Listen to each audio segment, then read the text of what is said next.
Hey everybody, Paul Abernathy here. Welcome back to the channel. Thanks for joining me. I know what you want. You want some exam prep questions. You want to test your skills. If you're in the Fast Tracks program, this is going to be old hat for you. So sit back and watch other people do this. But if you want to really challenge yourself, we're going to do 5 questions. And I'm going to show you how to dissect a question here. And these are to help you prepare for an electrical exam. Now, if you really want to get proficient in the National Electrical Code, then you're going to want to get into our Fast Tracks program. It is a great program that teaches you what you need to know about the National Electrical Code, and it's a process. Plus, you get to join me on Wednesday nights and ask all the questions that you want, and we go over different questions in the program. If you have anything that you want to ask about a question you've run into, you're free to bring them to our Wednesday night session, but you can only join us if you're a Fast Track student. Okay, so if you're thinking about taking your exam, or you're a journeyman, you're going to take a master's exam, or you're looking to take an electrical inspector exam, or you just want to get more knowledge on the National Electrical Code, the Fast Tracks programs are the way to go. Check out our website at electricalcodeacademy.com. Again, you see it under the logo over here. Check it out. If you have any questions, feel free to let us know. All right, so let's go on and get into tonight's exam prep questions. Okay, so here's the first question we're going to come into. All right, so what I'm going to do is tell you, you need to pause the video, answer the question, and then come back and play, because I'm going to kind of go through these questions because I don't want to drag it out a long time for you, because I know your time is important, and I really want to kind of show you how we dissect a question and what it takes to be really proficient. Now, a Fast Track student will look at this question and automatically know how to dissect it. That's what we teach. So let's look at this question. It says, a legally required standby system shall have a standby power ready within blank seconds after normal power fails. Now remember, pause this video. Go look it up yourself, right? But what you know is what? That you have emergency standby, you have legally required standby, and you have optional. Now what you might have outside your house, that's optional. Okay, there is no time requirement for when that kicks on. Okay, as far as the requirements for transfer of power. Right now, when it comes to emergency systems, it's within a certain number of seconds. When it comes to legally required standby systems, it's within a certain number of seconds. Now, process of elimination, you can, if you know which one the emergency is, you're good to go. And then you can look for the other, because you know that stuff like this is stuff that we learn in the program. So this should be an easy one to answer and move on. But we're going to dissect it. So first of all, what we want to do is make sure you got your code book. I don't have the index on the electronic version, so we're going to be looking it up in the code here, and then we'll go to the code on the NEC link when necessary if we need to look at some code references. Okay, so first thing you should do, if you don't know the answer right off the bat, remember our 3-wave process. If you know this answer, you mark it and move on. But we're going to dissect it. Okay, so legally required, that seems like that's the root of this question. It's asking me about a time specific in seconds when it comes to legally required standby systems. So in the index, we know there's an emergency systems, we know there's legally required systems, and we know there are optional systems. Let's go and see what we've got under legally required. Let's look under L, legally required, in the index. Do it with me. I'm going to look it up. And remember, pause the video. You can come back. All right, so I see that there is a legally required standby system in the code. And I notice that it's Article 701. Now here you'll notice that there's very little underneath it in the index. We're looking for a specific amount of time for that transfer of power. So we're looking down here and we see, okay, well, the question is about power and whether or not it's coming from the primary, which is the normal source of power, or whatever it is that's our standby power. Okay, so if you look down here, you'll also notice that this is not a very big, so that's the first thing I teach people when we're dissecting questions. If you identify that 701 is very small, there's not a lot of info in there, don't bang your head trying to go through all the possibilities in the index if you just don't know. What you do know, it's 701. And you look at it and you realize this is not a very big one at all. You notice that source of power kind of is what the question's about. It says part 3. Okay, well, it's not very many parts in here. So I'm going to go to part 3 in 701, and that's where we're all going to go now. So let's go on and do that. We know the question's about power, so I'm going to go to the code. All right, so we're going to go into the code here, and I'm going to go up. This is what I love about Link. And I'm going to go to 700. And you'll notice here, we've got emergency, we got legally required, and we got optional. All right, emergency, legally required. That's what we're questions about. Now, once I get here, I said I was going to go to part 3. So let's jump to part 3. And this is part 3, sources of power. And here we go, the general requirements. Current supply such as current supply shall be such that in the event of failure of the normal supply, which is part of our question, to or within the building or group of buildings concerned, legally required standby power shall be available within the time required for the application, but not to exceed 60 seconds. So 60s is your max. Now, you might have a need or a jurisdiction that needs it to be quicker than 60 seconds or whatever the application is necessary, but it's not to exceed 60 seconds. So for the exam question, we're looking for that 60 seconds. Another thing to remember is sometimes the answers can really be helpful because as you start bold scanning, and what is bold scanning?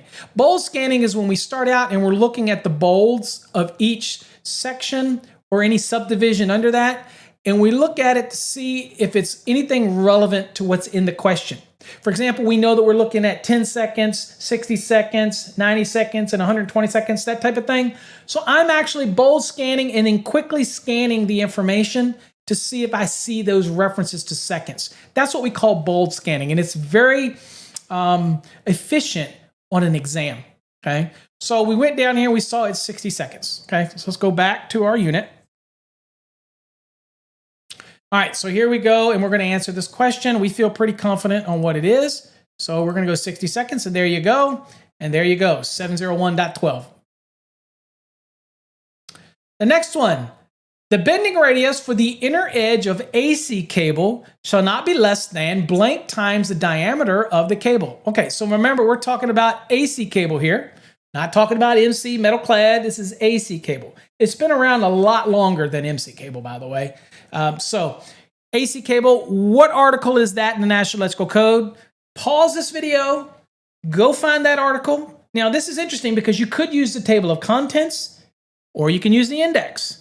Now, we're going to use the index again to do it because, again, we want to kind of get you conditioned to use the index. So I'm going to go to the index in my code, and I know that that is a wiring method, and that is an armored cable. So I'm going to go in the index, and I'm going to look for armored cable.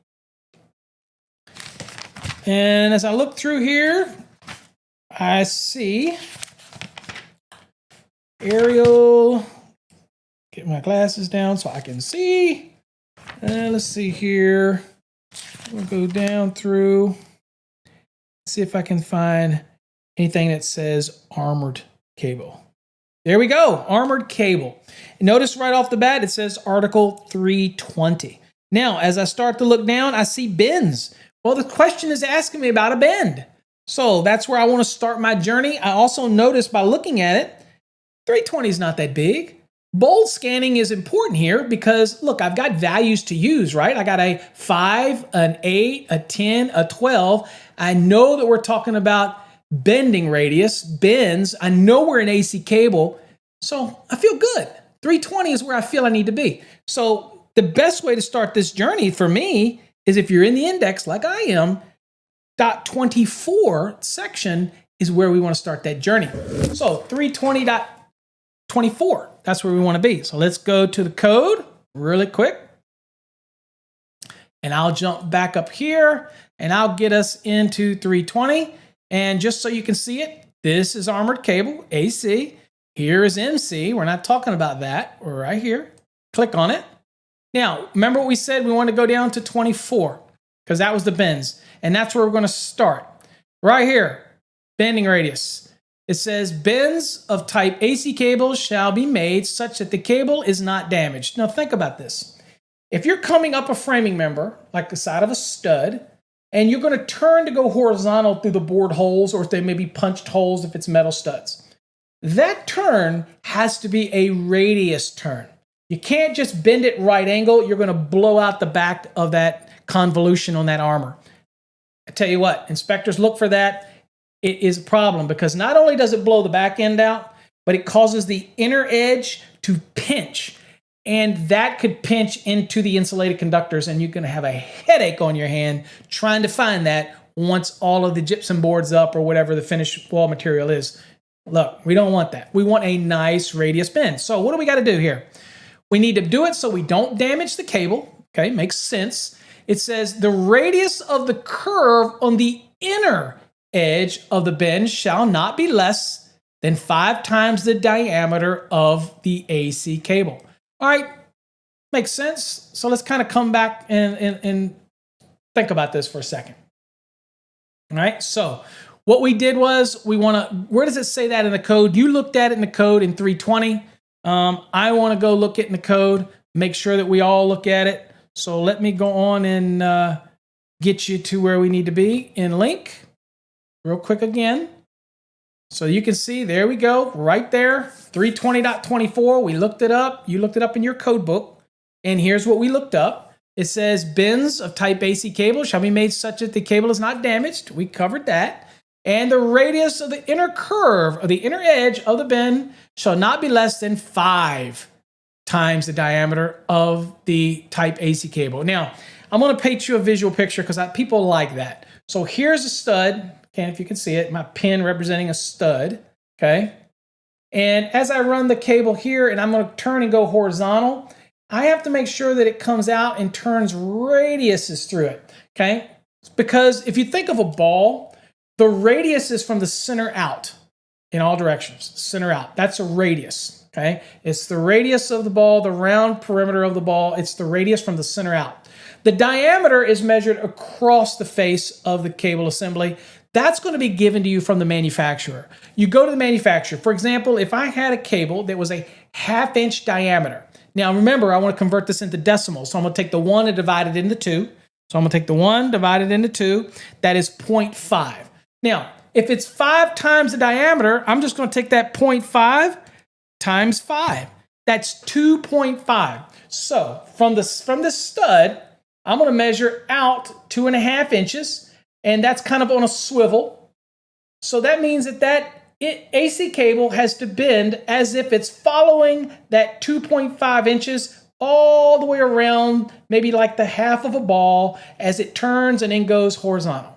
It cannot come in and turn right angle. It's got to come up and radiusly curve, and you have to maintain that radius of what? In this case, 2.5 inches, but it really is what? 5 times the diameter of the cable. And you get that from the manufacturer. So remember, 5 times. Now, with MC cable, the interlocked, it's 7 times. And then if it's, of course, smooth or corrugated, it can change there as well. So be careful what you're working with. Make sure that you don't mistake AC cable for MC cable. I know that sounds like it shouldn't happen, but people do. Don't do that, okay? Remember, we're talking AC in this example. All right, let's go back to our question. All right, so we're going to go back to our example, and we're going to answer this thing. All right, so obviously we saw it's 5, so we click it, and there you go. 320.24, boom. We're on a roll. Next. Okay. Next question is, a conductor carrying 30 amps and 0.5 ohms will lose blank watts of power. All right, don't overthink this one now. It hasn't given you any length. All it's saying is, look, if I have 30 amps and I have 0.5 ohms of resistance out of that 30 amps, what is the power loss in watts? Now, this is where you need to have a power wheel. Now, most exams give you a power wheel. It's like this, right?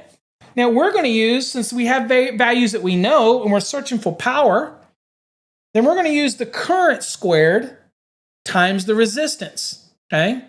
So, in our case, current squared, okay, 30 times 30, okay? And we're going to do what? Multiply that by 0.5. So, let's do that. So, it would be 30 times 30 equals 900 times 0.5. That is 450. That is the wattage, 450 watts. Now, this type of question is a theory question.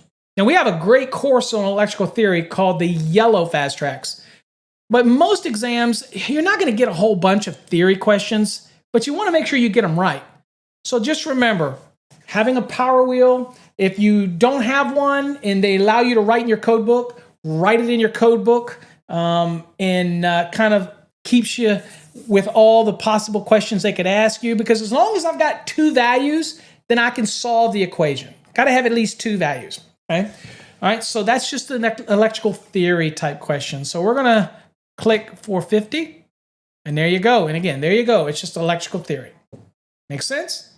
All right. Yeah, don't get totally bogged down when you get on an exam for theory. Usually they're going to be pretty straightforward. Ohm's law, Watt's law. As long as you have a power wheel, as long as you understand pi, PIE, and as long as you understand EIR, as long as you know these different formulas, and if you don't know what those are, we have videos on Ohm's law over on our channel that you can watch. But if you want to get our exclusive material, you got to do the annual subscription in order to get access to those exclusive videos, not the ones we do here for free, but the training videos, much more intense. That's over on our website. And of course, the website's right there, so you can jot that down if you really want to get some extra videos. Okay? All right. You're doing good. Let's go to the next one. All right. The next question says, blank cable shall be permitted to be installed as direct burial without any other protection. Okay, now first things first, here's what I like to do. You might already know some of these things, and that's great. Process of elimination can be a really good thing, especially for fast track students, because we learn to dissect things. Now, the first little spider sense that you would have had here was, you know that NM cable can't go outside and it can't be buried. So that's already off the table. You know that THHN is not a cable, it's a conductor. So this is talking about a cable. So THHN can't be your answer. So the next thing you've got is either UF or SE. Now you might truly know what UF means, underground feeder, but it also is for underground branch circuits as well. But that's what UF is. And then SE is service entrance. Well, SE cable in itself, the cable assembly, two conductors with a helical wrap, that typically cannot go underground. We're not talking about USE, okay? We just said SE. So the difference is you might have used a process of elimination here, and by doing that, you went with UF cable. But do you know the article that deals with UF cable? Pause the video. Go look it up. This is why flashcards are so great. Flashcards, you start to throw things out. You'll learn NM cable, 334, right? UF, 340. SE cable, 338. THHN falls under 310, and that's the different conductor types. So many things that you just start rattling this stuff off, and you're just going to be so much better on the job, less stress. You're going to be that go-to person, okay? If you're the owner of a business, you need to understand the code. I ain't lying. Now, I'm telling you right now, people that are thinking that they're because they can do it with their hands, but they don't know the code, you're selling yourself short. You don't understand the mental part of the game, and that's what the code is about. No way would I want to go under the knife for a surgeon who might be really good, but he has not continued his education, understands what those sensitive nerve endings are, what could happen if he makes a cut at the wrong place. That doesn't happen by just slicing and dicing, folks. They go to school, they learn the mental part. That's what you're doing. You're learning the mental part. And it's fun. Code can be fun. When people post things on social media about code and they don't give a code reference, it's probably showing the fact that they really don't know what it is. They've heard it from somebody. They're regurgitating it. But do you know how to find it? That's when you take the pride. That's when you notice code folks get cocky, because they put in the time. They can say code cocky, but they're really code confident, right? So we could answer this one, but we're going to go to the code because I want to find it, okay? Now, again, we're talking about direct burial, and we're talking about a cable, right? So I have used the process of elimination. I know it's not NM. I know it's not THHN. Could it be SE? And could it be UF? So let's go look at SE first, because they're the only two, UF and SE. If you didn't know what UF was, they're the only two that might make you question it, okay? But I want to show you something. Let's go to SE real quick. All right, so let's go to the code. All right, and I'm going to go on and go to chapter 3, and I'm going to go down to 338. There's SE. All right, and I want to show you something right here. All right, we're going to look at uses permitted and uses not permitted. All right, so here is a uses permitted. Okay, it's .10. Remember that. There's a tip for you. In the cable and wiring methods in chapter 3, .10 is all the permitted uses of a certain type of wiring method. The .12 is the uses not permitted. Okay, so that's the little things to keep to memory. All right, so here we go. Uses permitted. Let's go right here. Okay, so we look down and we see uses permitted. And let's see here. We have uses not permitted. All right. Well, here we go. So we're looking more about, we're not getting permission to be underground. We're looking is, do we have something that says we can't be underground? And here you go. Service entrance cable. That's SE cable. We're not talking about USE. That wasn't in the question. See the USE? We're talking about SE. Here's what it says. Number 2, underground with or without a raceway. Okay? So, service entrance cable shall not, mandatory language, be used under the following conditions or in the following locations. Absolutely cannot use SE cable underground. Even in a raceway underground. Hey, did you know that I'm the inventor of a product called the hybrid cable? It's an SER and a tray cable married together, only available at Encore Wire. Go to encorewire.com and inquire about it. Amazing cable, if I do say so myself. It allows you to go from indoors to outdoors, easy transition. It is the first ever SER that can be direct buried. Why? Because the moment it goes outside, it picks up all the property of tray cable. When it comes inside, guess what? It dumps the tray cable and picks up all the properties of SER cable. Beautiful thing. All right, shameless plug. I don't make anything on that patent, so so don't worry about it. Okay, so anyway, there we go. So we know it can't be this. All right, so next we narrowed it down. We're going to go to 340. And it automatically says underground in it. So we're going to go uses permitted. And here you go. Right here, type UF cable for use underground, including direct burial in the earth. Ding, ding, ding, ding, ding. There you go. It looks like our answer right there. All right, let's come back to the question. And let's go on and answer this and get it out of the way. But you kind of see how we had to dissect those things. And there you go. 340.10.1. Okay, now this is important because when we go look at the code, and I will take us back real quick to the code so you can kind of see what's going on. 340.10.1, that's what gave us the permission. So when you go out on those social media platforms and you want to spout out some things against code, maybe on Trade Hounds or over on TikTok, you're going to get better. Make sure you give people code references so they can go look it up themselves. That way you substantiate your statement. Okay? They cannot argue with you if you post code. I'm just saying. Do yourself a favor. All right, let's get back to the exam. Okay, so that was pretty good. Everybody did good there. All right, let's go on to the next one. And let's see here. All right, so the next question we're dealing with is fixture wire shall not be smaller than what? AWG. Okay, so we're looking at fixture wire. Shall not be smaller than what size? Now, if you're familiar with building wire, you'll know that 14 gauge is the smallest you can have for building wire. 14 is not even given here. So process of elimination will tell you that it's fixture wire. We know that 10 is okay, 12 would be okay, but then there's a 16 and an 18. But where do we go? You ought to know, pause the video. We're talking fixture wire, right? Okay. I've got the code. I could go to the index in the front, look under fixture wire. Well, let's see what's in the table of contents, I should say.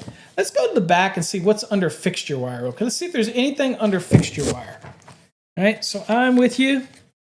And I'm going in the back and I'm gonna look and see if there's anything here in the back. And you should be doing this too.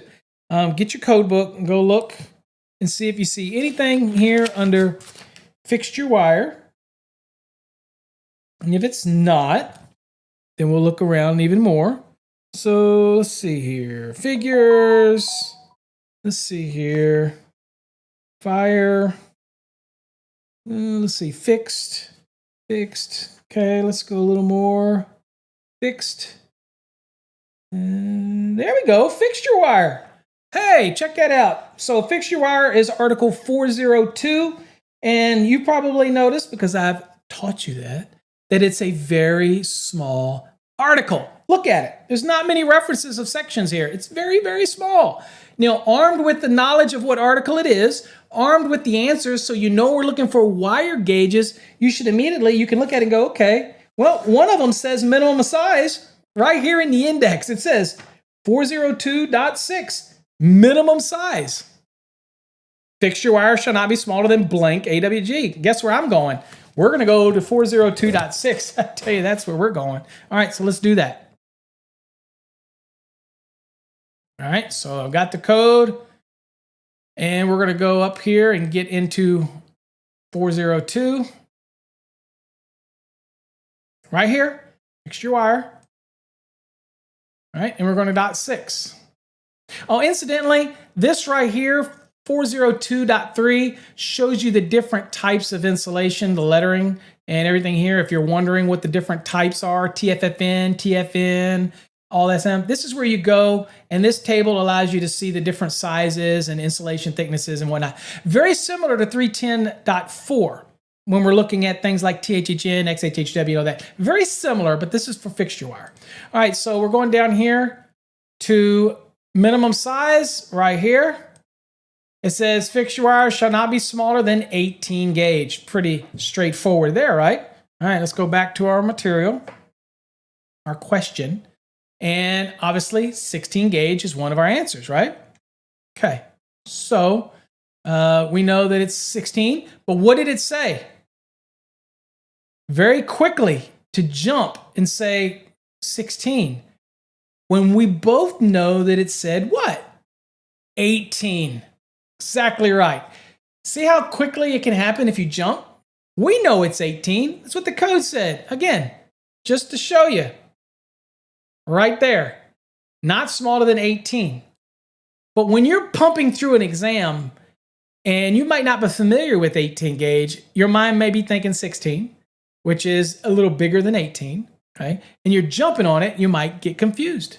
We're not confused. We know the answer. It's 18 gauge. So we're going to answer this question.